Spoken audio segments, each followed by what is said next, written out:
Hey everyone, Maintenance Boys here, Philip Z with my bro Dorito D. Dorito D. And he is going to be cooking tonight. A homemade meal. Can you believe that? Yeah, that's right. I usually don't like cooking. It takes a lot of time. I'm hungry now, you know. I like to get home and Angela's made me a meal. But Angela's still working. She's been working really hard. And I figured we've already had frozen pizza. We've done the frozen mozzarella sticks and like the Hot Pockets, and like she doesn't really eat, SpaghettiOs and stuff like I would eat if I was just making a meal for myself. So I figured, what could I make? And I was like, well, we just had lasagna. I make that sometimes because it's not that hard. But I was like, wait a minute. I haven't made my mom's famous hot dish in a long time, and I'm craving it, bro. Really? What is your mom's famous hot dish? It's a macaroni and cheese hot dish. Usually we use a family size and a regular size. Oh my God. But 3 of them is good. You could use 4, depending on how big your family is. So we got our dairy and stuff. We got corn. Angela got the no salt added because she's watching out for me. Oh, that's good. The heart healthy cream and mushroom soup, still looking, lower calories, looking out for me. Wow, watching those calories, huh? Well, because she knows I'm adding this bad boy in there. Oh my God. The Velveeta cheese. Now, I like to put pockets of Velveeta in my hot dish and bake it and then put a little bit on top because it just so good. And of course, you gotta have meat. I'm not a vegetarian here, as you can tell. So, you gotta fry up some meat, put that all in there. So come and I'll show you how it's been made. Hey, I mean, it's bad enough you put mac and cheese, and then you put the worst cheese of all time that people that know me know I hate cheese. Velveeta? Oh, disgusting. Yeah, I get it. But honestly, I know there's the Velveeta lovers out there, just like me. If you like it, comment. You like Velveeta. Plus, don't you eat chip dip? Like, I can't. Not with that stuff, I B. can't believe it. It's my favorite. So. All right, we'll see what this is all about. All right, come and watch. All right, welcome back. So, pro tip, when you're making your hot dish, you want to get your water boiling, get the tops ripped off, and get your cheese packets out of it. So that way I can get the macaroni getting going while I'm grounding my hamburger, because it saves you time, less time, more eating. Okay, so pour these in, get it going. The water's boiling. Let it all stir it up, maybe like a little bit right away, just to get a good flow of the water between there. Just let it simmer for a little. Just let it chill for a bit. So I found this tool because, they were like, oh, good for cooking, good for, and I was like, well, basically I'm a professional chef, so I need this tool. So they said it's really good for mashing up this hamburger, really getting it all ground up and stuff. And I figure, why work harder, work smarter, But Angela doesn't like it because it gets the meat stuck in there, and she's all like, oh, it can be raw meat and stuff. And I'm like, girl, we're gonna cook it all down, so we're good. There you have it, folks. Pro tips from Dorito D, professional chef. So as you're doing your meat, you want to make sure you stir your macaroni because you don't want it to clump up. You don't want it to get stuck to the bottom. And you want to make sure you cook it until it's a little al dente. I like it a little on the chewier side. I don't like it when it's all already soggy. So you want to make sure you don't overcook your pasta because you're going to end up baking this for a little bit too. So it's going to cook longer. So don't overcook it. So as I'm grounding my beef, as you can tell, there's really not any grease because, I'm trying to be healthy. I like to buy the healthy 93 meat, Really? You buy the 93%, Yeah, huh? it's kind of expensive, but I get it at Costco in 5-pound things. And so it's not bad. We buy a lot of meat from Costco. We love it. Wow, healthy Dorito D, people. Okay, so as you can tell, it's pretty, look at how nice and fine these beef particles are. It's really a good, just really getting in there. So once I'm done here, so I just take it off the heat, let it cool down, work on my pasta. So we want to make sure we don't overcook this, like I said. And then once the pasta is done, we're going to make it like we're just making mac and cheese like normal. So we'll strain it, we'll put the butter in there, the milk, and then the cheese. And I'll show you how to assemble it after that. Okay, so the pasta's done. I just put it in the strainer. And now I got my margarine in here. I only use 1 stick. You're supposed to use 1.5 sticks, but I'm health conscious, trying to make it less calories because I'm putting that Velveeta in there, trying to make it so, maintaining but not over maintaining.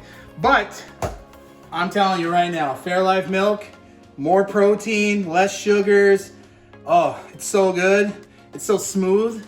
So I use this instead of regular milk, instead of whole milk and stuff. I used to make it with whole milk. Don't get me wrong, whole milk, yeah, it's good.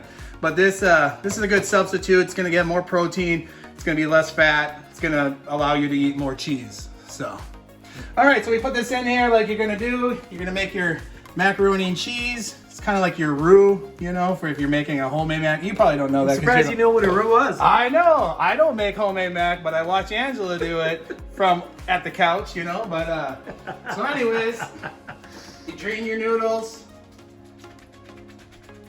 You don't care if there's a little bit of water still left inside here because, like I said, when we put all this stuff together, it's really gonna, you know, get baked and dry up a little bit. So a little extra moisture isn't a bad thing. And now we're just gonna make macaroni and cheese like usual. So those who have made boxed macaroni cheese Kraft Mac, you're not like Philip, so you actually enjoy the finer things in life. I enjoy the finer things in life, I just don't like cheese. No, I'm just giving you crap, bro. But anyways, I like to put the milk in like the butter and really get it mixed around so you're like kind of breaking it up and really getting it like sauced up a little bit. And then throughout my years of experience making this, I put in 1 packet of cheese at a time. Now, when you get all this stuff in there, your hand starts cramping or you start like, oh, there's too much stuff. So I always use like a wooden spoon once I'm actually making the hot dish part, okay? So put in a thing of cheese. You're probably thinking once you get one of these in, it'd be good enough. But guess what? You want them all in there. It's gonna make it better, I'm telling you. So you make your mac and cheese, and then I'll show you the next steps after I get this part done here. Look at folks. Dorito D's cooking. Look at all these bags of Doritos. 4 bags, large ones. Health conscious Dorito D, huh? Well, there would have been 8 if they had spicy nacho. Oh my God. Hey, they don't call me Dorito D for nothing. All right, so I made the mac and cheese and now I'm ready for assembly. Now I forgot that this corn that Angela got with no salt didn't have a pop top. Usually it's just a pop top, I drain it, and I can do it. But we have this awesome can opener and it just goes on the side and it doesn't allow a ridge. Ooh, there it goes. So you just go until you hear it like clicking and it's not gonna go any further. Yep, boy, like that's that. slick. And now look at, Woo! Professional chef Yeah, quality look at material that. right there. Less time, more look at, eating. and you won't cut yourself. You can put it back on if you need, but we're using all this. So you put the corn in. Doesn't really matter the order you put these in. Sometimes I put the corn in last because I'm like, do I even want to put it in there? But I'm like, I need a vegetable, you know. Oh yeah, remember that is my New Year's resolution, so I'm keeping up with that. That's right. Yeah. Corn. Interesting. Oh yeah, corn. Anyways, so we get that in there, and then, like I've learned through my years, grab a spatula because you can't get all the cream of mushroom out of your can, so you can spatula it in there, trying to get everything you can get in there. So we open that up. Look how nice and neat that is. Get that out there. Spatula that in here. Yeah, some people aren't mushroom lovers, and I get that. But honestly, cream of mushroom, you can't really tell. Angela doesn't like mushrooms. I don't either, but cream of mushrooms in hot dishes are good, but this is not a hot dish. This is... Well, I'm telling you, Oh, if you God. like cheese, bro, you would love this hot dish. And it's unfortunate you don't like cheese, and I get it. But I guarantee you 90% of our audience loves cheese. If not 99%. And that other percent wants to love cheese, so. Now you stir it, like I said, if I wasn't using this more heavy duty like wooden spoon, it gets really tough mixing this all together. Bro, like, the more stuff you keep adding to this, the more and more I'm just getting more grossed out by Oh, this. so good. I'm so excited. You don't even know, bro. All right, so pro tip with Velveeta, especially if you aren't planning to use the whole block, if you bought a 2-pounder like I have right here, got it at Costco, you want to open it up on the end, and you don't want to open it too crazy where it rips open, because then you have to use the whole block, and I don't want to do that. So notice, see, it's working its way. You just want to make sure you open it. Get it open, and then you can peel it back like so, and it's kind of open like so. And then you can, you can use a cheese cutter or just cut it with a knife I like to put pockets in my hot dish and then on top, and I'll bake it, and it's delicious. So just use a cheese cutter here. You don't want to make it too thick. You don't want to make it too thin. You know, I do a couple, and then I might go put it in my hot dish and then do a couple more. And this is definitely like this thin layer like so is good for the top. So it's melting on top in the oven. But I might do a thicker one for when I do it inside my hot dish. And like, I can't help it. But when I'm doing this, you know, I might take like, I take a little Velveeta break. God, that's so gross. I love it. Oh my God. All right, so our oven's preheated for 400. It could be 350, 375, it doesn't matter.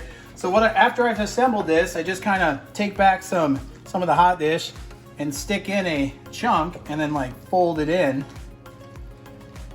and kind of do that for a few parts so you get that like ooey gooey amazing like surprise, because nothing's better than when you take out a scoop of hot dish, especially when it's the next day. This is making me want to vomit just looking at this thing. Oh. This is so disgusting. Oh, it's so good though. Oh my God. I'm telling you, try it. If you like Velveeta, you like mac and cheese, you're gonna like this hot dish.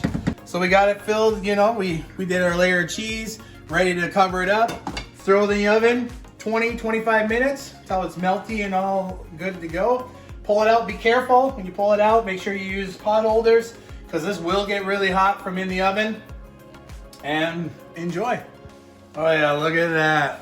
Oh, now the hard work's out of the way. Now we get to dig in and enjoy. Bro, if I was on a desert island stranded and that is all I had to eat, I would literally starve myself to death. I'm not even kidding you. So if I was on a desert island, I wouldn't starve myself. I would eat your stupid celery.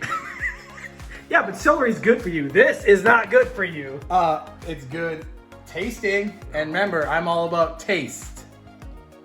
How's the hot dish, bro? Oh. It is so good. I'm telling you, 99% of people love cheese. Okay, I mean, I know pretty much everyone likes cheese, but this monstrosity, that is disgusting on a whole different level. If you truly believe in Philip Z, leave a comment. If you believe in Dorito D and this deliciousness, leave a comment. Well, we'll see what Angela thinks when she gets home. I guarantee you, she doesn't think it's a monstrosity. I guess we'll see, because I'm going to be cooking her a healthy meal next week, so she can compare. Good thing I have to work, because I'm going to be eating this, I think. Oh, yuck. Enjoy, bro. Hey, hon. Hey. How's it going? Good. I'm glad you're finally home. Yeah? Guess what? What? I made dinner. Really? Yeah, guess what I made? Is it your mom's hot dish? Yeah, my mom's famous hot dish. Come and take a look. I slaved all night for you. What's all this stuff? Velveeta, remember? That's what makes it amazing.